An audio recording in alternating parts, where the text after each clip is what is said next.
Well, hello everybody. Welcome to day 3 of a military spouse journey. I have lots to share with you today. I hope that you guys are enjoying what I'm putting out there so far. I haven't had any Wi-Fi today, so I haven't been able to check and see what's happening on social media, but I noticed that there was like 50-something Facebook things, so I hope that that's all good stuff and that you're enjoying it. And my hope is that I'm bringing up some topics that hopefully are good for us to all think about and talk about.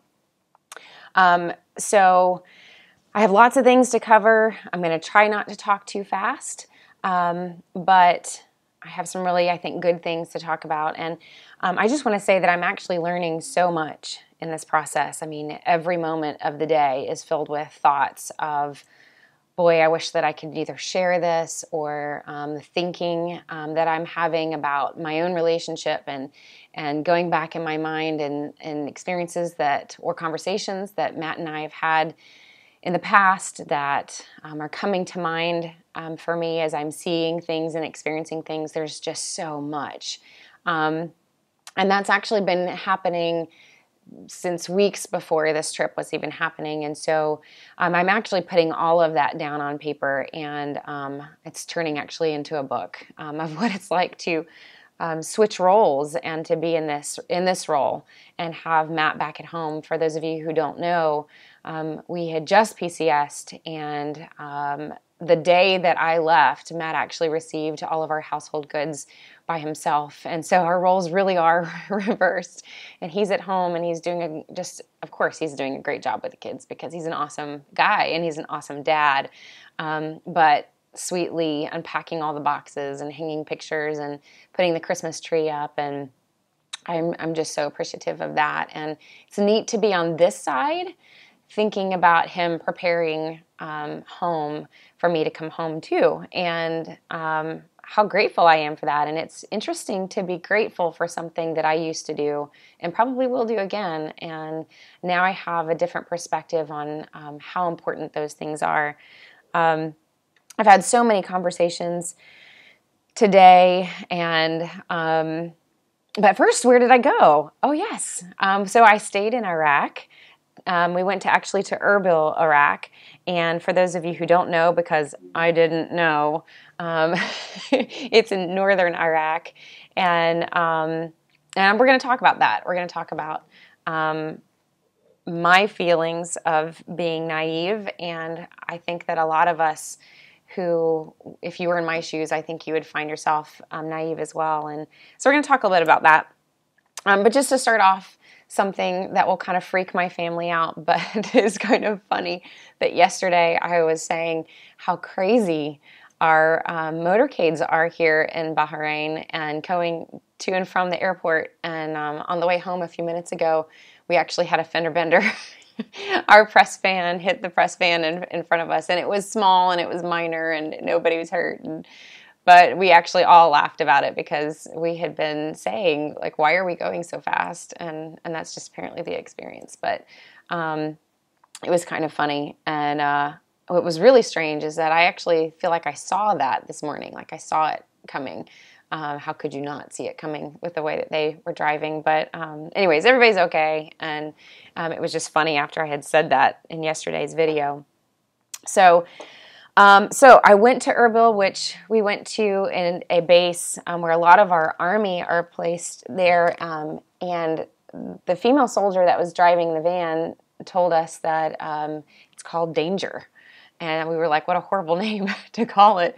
But I just had a really great time, and I got to spend a lot of time with our female soldiers today and hear a little bit from their perspective what it's like to be a female soldier deployed, and see where they live and where they sleep, and really get to experience from their perspective the challenges of being a female soldier, the challenges of being dual military. I'm starting to pick up on some of those challenges more and more, and really just getting to see living conditions that are a little bit more, I guess, of a rough lifestyle of living, and it was great perspective for me to have.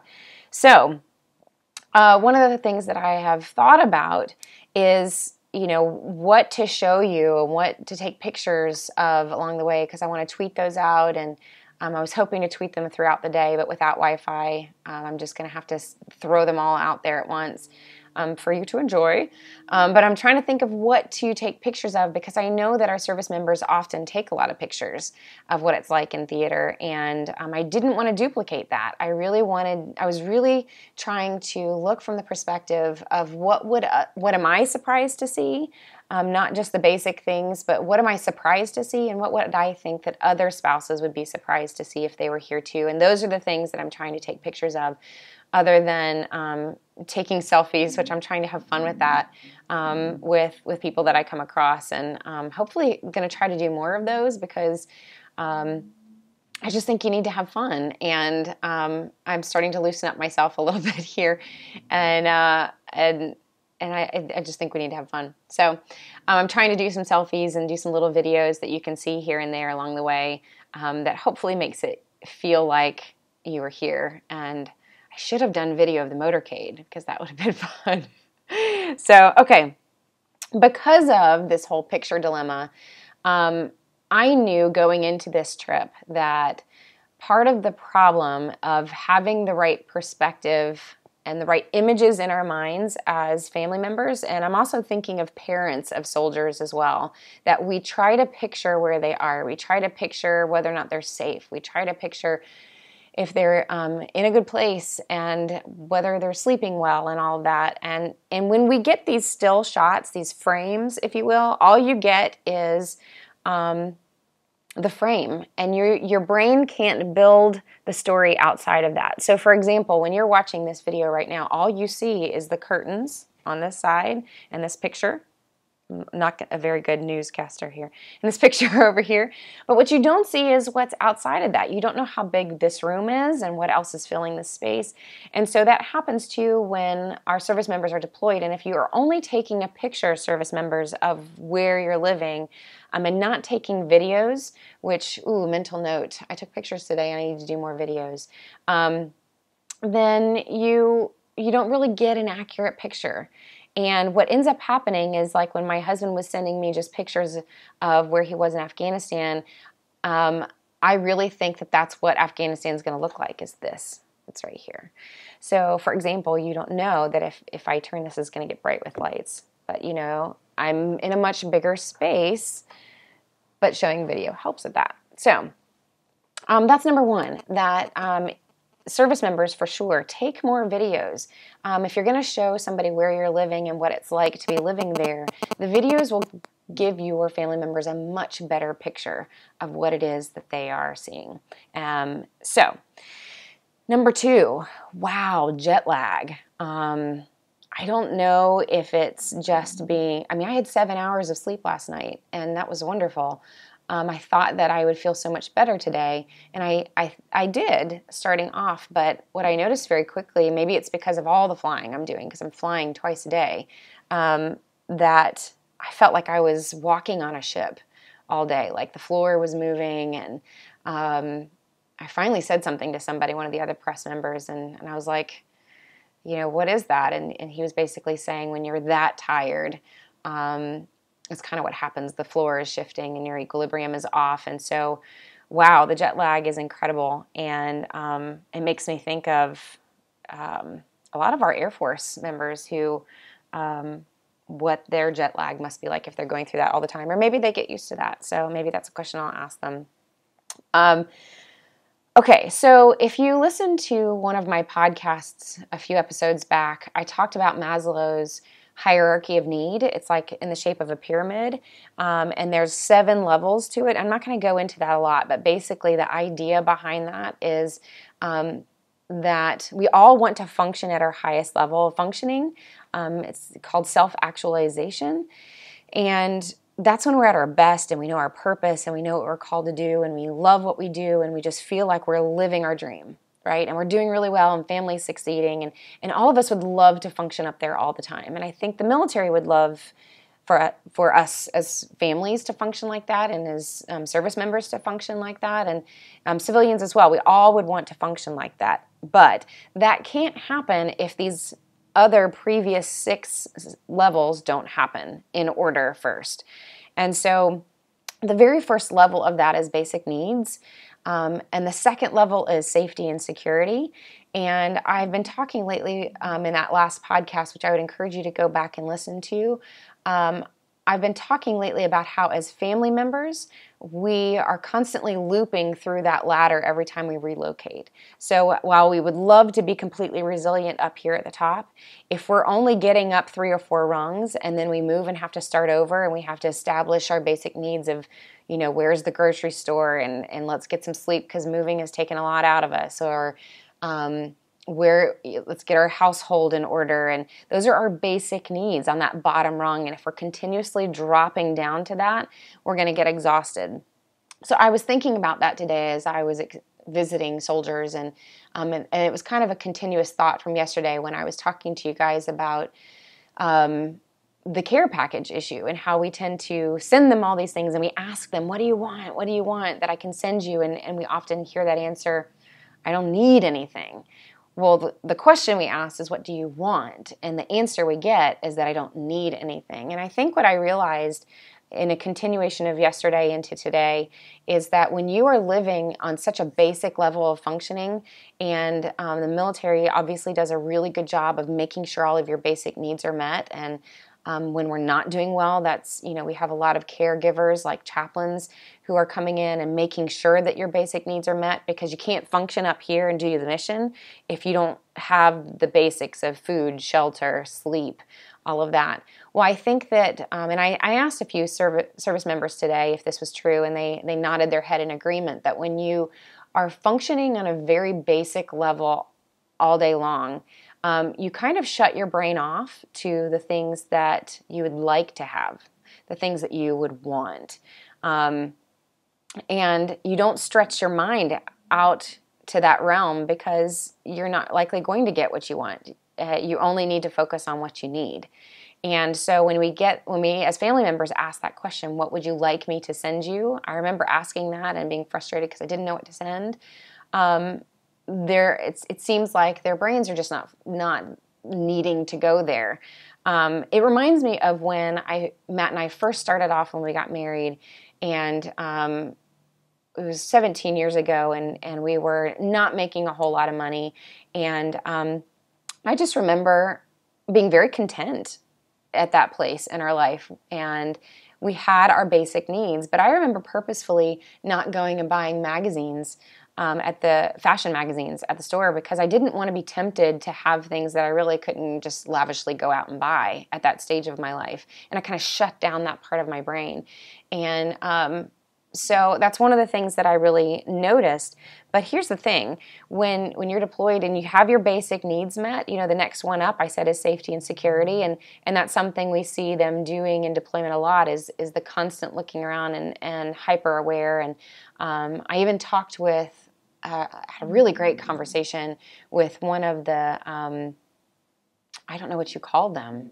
They're not quite Secret Service. She was actually CID, and she explained to me that a lot of CID officers spend a year or two doing this kind of detail work of like a Secret Service guarding. And here's an example of me being super naive and not having the right words, but she was explaining how, you're hyper aware, especially in that job.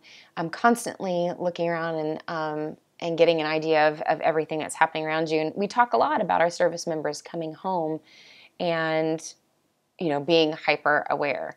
And so, you have your basic needs, you've got your need for safety and security, and the one above that is love and belonging.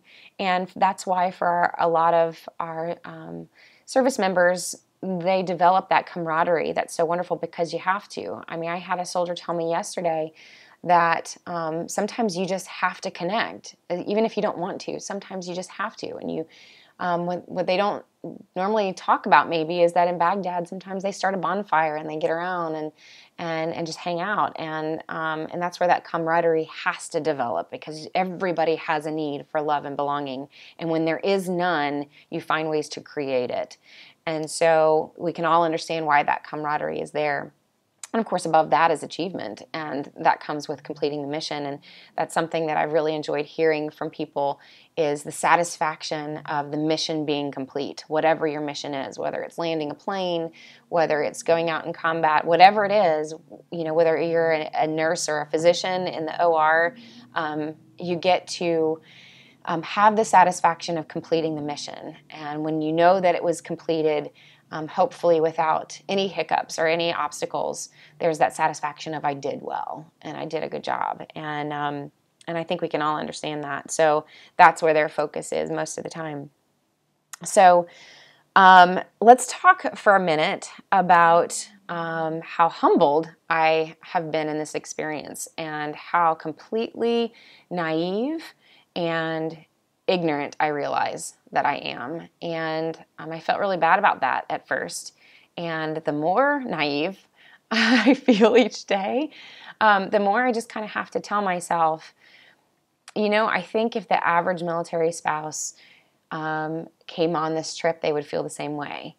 And my husband right now is listening to this, and he's nodding his head about how naive I am, because so many times, maybe you've had this experience too, so many times I've asked him a question to explain to me what's going on in Iraq, what's going on in Syria, what's going on in the Middle East in general, and he'll try to explain it to me, and I have to ask for his forgiveness, Matt, because I think I shut my brain down sometimes when he starts going into everything and the stuff that I need to know.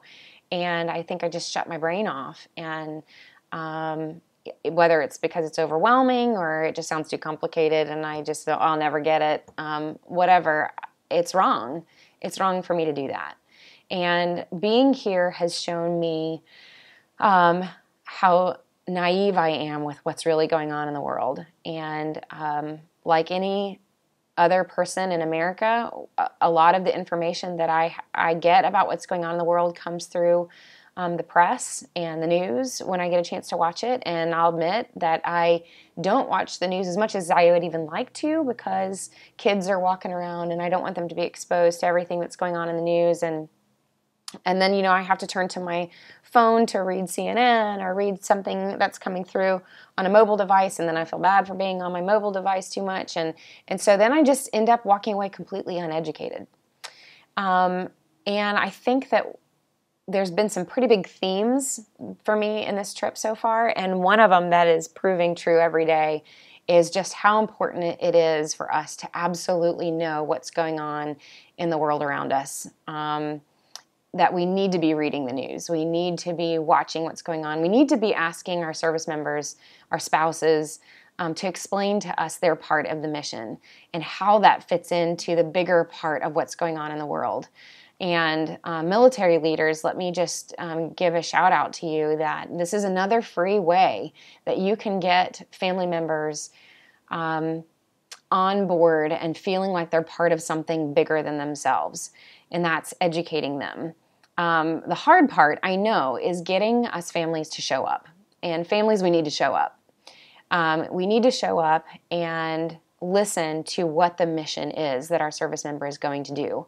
I know and I understand that when they do the same thing every single day, I was talking to another guy on the plane on the way this morning who was in charge of maintenance of the plane and a lot of things, putting the plane to sleep every night and making sure that everything's working and everything is functioning and ready to go for the next morning. And he was saying that the day before he had had to change a tire, which I can't even imagine changing a tire on a C-17. Like, how do you do that? I'm going to have to Google that. But I just had to say to him, I'm sure, because I've been there, I have to assume that you may not think that that's a big deal, but I am sure glad that you changed the tire. I am really glad that you checked the plane, and that's what it means to be part of a no-fail mission, is that we all play a part. And so I just wanted to say to you guys that there's all these pieces to the puzzle that make what our service member do, what he does, what she does, it's crucial to the overall mission, no matter how small that is. And so when your service member comes home from work or comes home from deployment or calls home from deployment and talks about the same thing that they're doing every single day, and you've heard it 17 million times, that we kind of have to remember that that is a small piece but a crucial piece to the overall mission. And to just be able to say to them how thankful we are for that small piece that they play, because if they don't play it, the mission fails. And I realized today that spouses, we are part of a no-fail mission.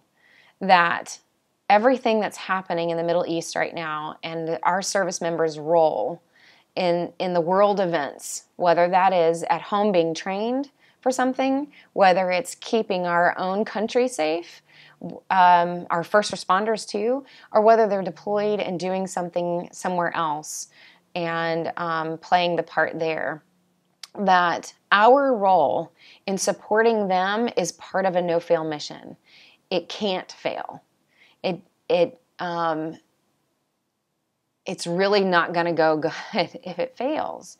And when you trace that all the way back, when I ask a service member, tell me about your spouse, the gleam that comes up in their eyes, the pain that follows because they miss them so much, and that distraction of missing them so much, we play a huge role in that mission succeeding. And that comes in our support of them. And it comes in listening to what they love to do. And it comes in them listening to us too. I don't want to be so heavy-handed that I'm not also saying that spouses, what we do is important. And hopefully you know, and if you haven't heard, that's a lot of what I do the rest of the time when I'm not doing what I'm doing right now is really highlighting how spouses make a difference and how hard we work. But for the sake of this trip, I want to say that I want to challenge you, spouses, that is our role, is to breathe life into your service member so that they are able to complete the mission that they have, the small piece of the puzzle that makes a no-fail mission succeed. And therefore, when you trace it back, our marriages are also a no-fail mission. And it is something that cannot fail. And when you choose to accept that and you choose to put on those glasses and see it through that lens, when you say to yourself, my marriage will be a no-fail mission, whatever we have to do to make this work, whatever we have to do to learn how to communicate better, whatever it takes to be more connected and to heal past wounds and push through conflict and become better parents, and whatever that takes, I will do it because I want to be part of this mission of our marriage succeeding, and I refuse to let it fail. So that is the power of marriage, and that's why this is so awesome and so important that we get this message out, that the power of marriage is that when you consider it a no-fail mission, our military succeeds, and our military making the world a better place succeeds. And so when you trace it all the way back, what happens in your home can change the world, and you have to believe that. So that gets me to when we talk about understanding what's going on in the world events, I have to say, I'm going to throw myself under the bus here, that I didn't even know where Erbil was. And I left too quickly this morning to look it up on a map. And so I'm so appreciative of our press. I have been so impressed with them on this trip. And I told them that today. I sat back and I kind of sat in the corner of a room where the press was working on their reports for the day. And they sit through briefings and they file every day, whatever they learn every day. And I've been so impressed by them and so thankful for them for the amount of learning that they have to do in order to write the right report and to get the details right and get the narrative right, so that we in America know what's going on, so that we know what's going on in the world, and we're so dependent on them for that. And so I was personally really thankful that they knew the right questions to ask, the questions that I was either too embarrassed to ask, or that that they knew enough already to ask the second, third, fourth questions out. And they work really, really hard. And one of them even said to me that sometimes people in America and civilians might think that they're all liberal and just trying to jade a story. And really, they're just trying to serve the people and bridge the gap, especially this group, trying to bridge the gap of civilians and military to help civilians understand what's going on in the military world. And, we in the military bubble need to step up. And if you don't know what's going on in the world, we need to support the press that are supporting us and let them educate us so that we can be part of bridging that gap as well. So I want to give a huge shout out to the press because they were incredibly impressive and have been wonderful people. I'm getting to the end of this. I know this is a long one tonight. I told you it might get longer and longer. So I've actually gotten through a lot more of it than I thought, so it won't be as long as I expected. But when I was talking to some of the service members, I want to make sure that I pass this along. Several of them, including one guy in the mailroom, he at Erbil, they were just so happy when you walked in the door, and I understood, like, they get to be like the gift givers when people come in to get their packages. I mean, what a great job. But I asked him, what do you feel like families back at home, maybe your spouse, what do you feel like they don't understand about what you do every day? And he actually said, I think it's the reverse. He said, I don't feel like I understand and get what my wife does every day because she's a single mom of 3 kids, and I don't think that I could do that. And she impresses me, and I feel like I don't get it. He's like, I feel like I stand around all day and relax and sometimes, just chill, and she's doing far harder work each day. And I promised him that I would share that. And they're so proud of the spouses, and they're so thankful for the spouses. And I will say most of the time that's the answer that I get. And one of the things that I said back was I thanked them for saying that on behalf of all of you. And I just said, let's just agree on this, that what the service members do, we as spouses may not be able to do. And what the spouses do, the service members may not be able to do. But when we're each at our best, that's when something really amazing happens. And these military couples, when you are at your best, you become a power couple. Forget Brangelina. You guys become power couples when you recognize that each of you do something that the other maybe cannot do, and that you need each other because of that. That's where you get an amazing marriage that recognizes the strength of each other and can then keep serving each other. And so let's remember that that we both, when we're at our best, make 2 parts make a greater whole. And that's called synergy. And so be your best. And even if you feel like your spouse isn't trying as hard as you'd like for them to try, I guarantee you most of the time, if you surge on ahead, what you'll find is that no spouse wants to be left behind. And that spouse will probably start to jump in and start doing the hard work to better their own life because nobody wants to get left behind, and they don't want to lose you. So that's one way of setting good boundaries and making sure that you take care of yourself and making sure that you're constantly growing as a person. Otherwise, I just want to say that seeing I'm going to say this in my blog, the things that stood out to me sensory-wise, hearing the constant helicopters, I am growing to really appreciate, and I know my husband has said that a lot to me, how much he appreciates hearing that it takes him to a really neat place in his mind. The amount of gravel that I walked on, and I know this is going to be a theme too, the amount of gravel that I walked on, and I saw soldiers trying to run on the gravel. I can understand the moment of taking your boots off and your socks off and walking barefoot on carpet.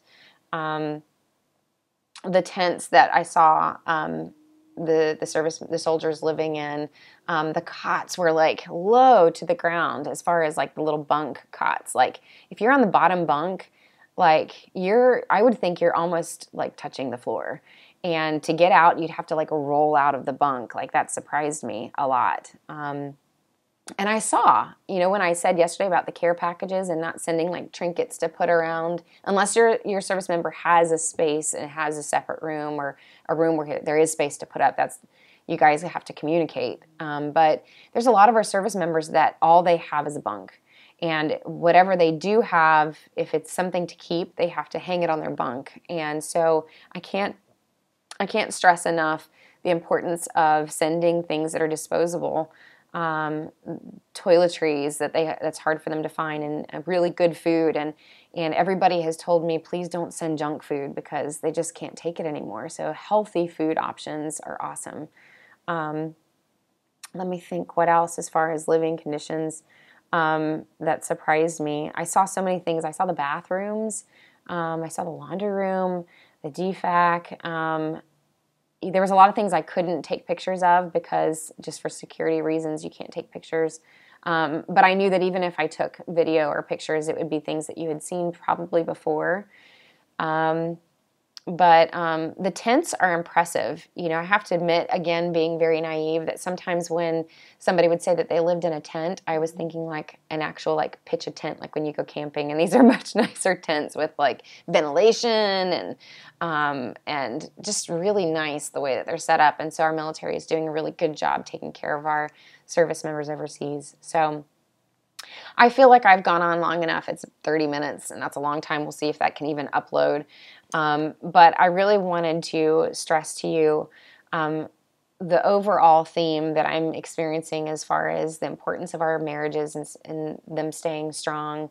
Family members of those who have service members, sons and daughters that are serving, your support is just as important as if it was a married couple. That your support of them is likely what holds them up when they need it. And so thank you guys so much for being excited for me and cheering me on. And I know a lot of people are praying for me, and I appreciate that. I'm having lots of moments of healing in my own life and even in my marriage, and I can't wait to share that with Matt. And he's actually watching all these YouTube videos along with you guys. And so I guess if there's anything for me to share on that, I look back and I realize that I've made a lot of mistakes. And I don't beat myself up for that because I didn't know. But once you know, there's great accountability and responsibility to do something different moving forward. And they might have been small mistakes, and then maybe when he hears these, maybe they didn't really affect him that much. But to me, they were mistakes because I think that I didn't realize how much time he needed when he came home to decompress, and I didn't realize what he needed from me. And maybe this is an assumption. I'll have to talk to him about this, but maybe he felt like he didn't want to ask much from me because I came across so tired from a deployment that I didn't have anything left to give. And what he needed was a wife who was able and willing to be patient with him and let him heal and decompress. And what he needed was somebody who wasn't going to push him into making any decisions too quickly, somebody that was going to listen more. And I wish that I would have asked more questions. And so I'm looking back and seeing some mistakes that I've made, and all I can say is that as I sit inside a C-17 and picture him there, as I walk across the gravel and think about him getting up in the middle of the night and getting all of his gear on just to go to the bathroom, across however far away it was. I wish that I would have put myself in his shoes. Like, I wish I would have tried harder to do that. And it doesn't take me coming here to do that. I wish I would have listened more intently. And I wish that I would have really focused and tried to put myself in his shoes so that I could understand his joy, understand his pain, and so that I could have ministered to him in a better way. So with that, I will say good night, and I hope that you guys are having good days yourself, and I hope that you're taking some of this and making your marriages better. So until tomorrow, see you soon.